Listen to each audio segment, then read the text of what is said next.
দক্ষিণ ত্রিপুরা জেলা তথ্য ও সংস্কৃতি দপ্তরের উদ্যোগে আজ শান্তিরবাজারের মুকুট অডিটোরিয়ামে যথাযোগ্য মর্যাদায় সাহিত্য সম্রাট বঙ্কিমচন্দ্র চট্টোপাধ্যায়ের জন্মজয়ন্তী উদযাপন ও শ্রদ্ধাঞ্জলি অনুষ্ঠান অনুষ্ঠিত হল।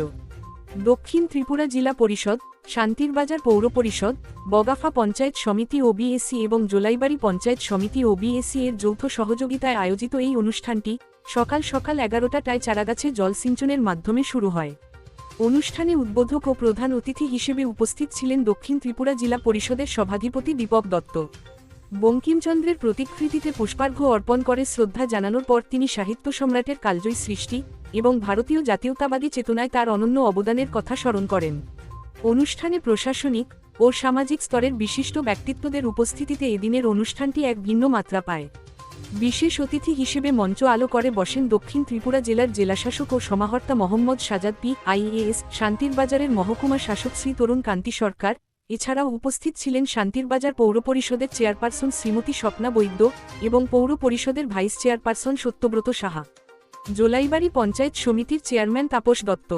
বক্তারা বঙ্কিমচন্দ্রের বন্দে মাতরম মন্ত্রের ঐতিহাসিক গুরুত্ব এবং বাংলা সাহিত্যে তার অমর কীর্তির ওপর আলোকপাত করেন।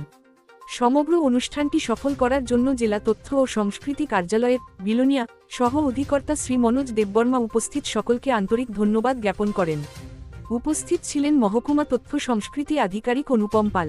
স্থানীয় জনগণের স্বতঃস্ফূর্ত উপস্থিতি ও শ্রদ্ধায় অনুষ্ঠানটি এক মনজ্ঞ রূপ ধারণ করে। দুটোকেই সমান মর্যাদা দিয়েছিলেন। আজকের দিনে এই বঙ্কিমচন্দ্রের প্রাসঙ্গিকতা কোন জায়গায় রয়েছে, উনি যে সাহিত্যগুলো লিখেছিলেন, যেমন তিনি আগে বলেছিলেন তিনি জাতীয় শিক্ষার ক্ষেত্রে তিনি বলতেন আগে চাই জ্ঞান তারপর ধন। আজ রাজ্য সরকার যেমন আমাদের বিভিন্ন কলেজ, স্কিল ডেভেলপমেন্ট ইউনিভার্সিটি, এটা বঙ্কিমচন্দ্রের স্বপ্ন। পাশাপাশি নারী যুক্তিদের জন্য দেবী চৌধুরানী উনি লিখে গিয়েছিলেন এবং উনি তৎকালীন সময় বলেছিলেন যে মেয়েরাও দেশের জন্য অস্ত্র ধরতে পারে। তো উনার যে আজকে আমাদের মেয়েরা বিভিন্ন ক্ষেত্রে ডাক্তার থেকে শুরু করে সমাজের বিভিন্ন বড় বড় জায়গাতে আজকে ছেলেদের সাথে মেয়েরাও সমানভাবে পাল্লা দিয়ে কাজ করছে। স্বাধীন চেতনার কথা বলতে গেলে কমলাকান্ত দপ্তরে লিখেছিলেন যে বিদেশি জিনিস বর্জন করতে হবে। আমাদের